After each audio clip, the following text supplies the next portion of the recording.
अध्याय। राज्य का संरक्षक। सूर्य अस्त हो चुका था, पर लोहगढ़ के महल में आज प्रकाश कुछ अधिक था दीपों का नहीं, तलवारों की धारों का।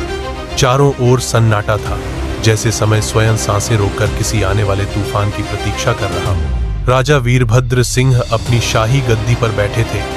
उन्नत भाल, जटिल मुकुट और नेत्रों में वह थकावट जो केवल धर्म युद्ध लड़ने वालों को प्राप्त होती है। उनके सामने दरबार सजा था, पर गूंज नहीं रही थी राजनीति की चर्चा, न हो रही थी युद्ध नीति की योजना। कुछ था जो दरबारियों की आंखों में छिपा भय बनकर कांप रहा था। राजा श्री युवराज रुद्रसेन आज भी दरबार में उपस्थित नहीं हुए। मंत्री रक्तवीर ने अपनी धीमी पर कुटिल आवाज में कहा। वीरभद्र ने गहराई से उसकी ओर देखा। मुझे ज्ञात है, उन्होंने संक्षिप्त उत्तर दिया, पर उनके अंतर्मन में घुमड़ता हुआ तूफान था।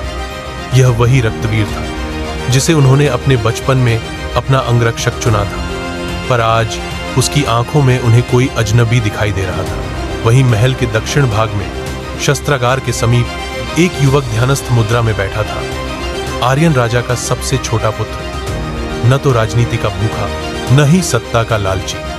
वह केवल अपने तलवार के अभ्यास और वेद शास्त्रों में लिप्त रहता। उसके मन में एक शांति थी जो उसे अन्य युवराजों से भिन्न बनाती थी। तभी एक सेवक आया और झुककर बोला, राजा श्री आपको शीघ्र बुला रहे हैं राजकुमार। आर्यन उठा।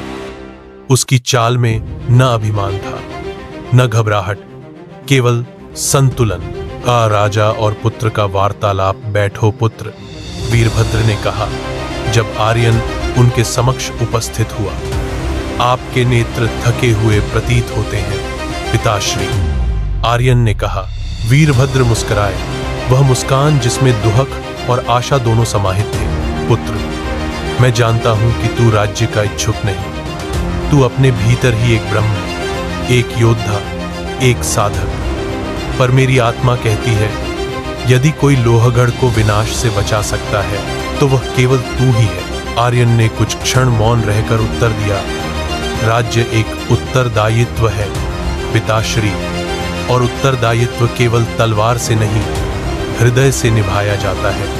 मैं अभी तैयार नहीं। राजा ने उसकी आंखों में देखा, गहराई तक। फिर भी तू ही है जो मेरा अंतिम सहारा है। एक सेस, रात्रि का अंधकार और एक छुपा षड्यंत्र। उसी रात जब पूर्णिमा का चंद्र महल की बालकनियों पर चुपचाप उतर रहा था, रक्तवीर ने एक गुप्त सुरंग से प्रवेश किया, अपने साथ काले वस्त्रधारी 3 व्यक्तियों को लेकर। उनके हाथों में थे रक्त से सने तांत्रिक चिन्ह और होठों पर मंत्रों की बुदबुदाहट। समय आ गया है, उसने फुफकारते हुए कहा। अब यह सिंहासन मेरे इच्छित अधिपति को प्राप्त होगा, रुद्रसेन नहीं, बल्कि मैं स्वयं, जो नागवंश का अंतिम जागृत पुत्र हूं।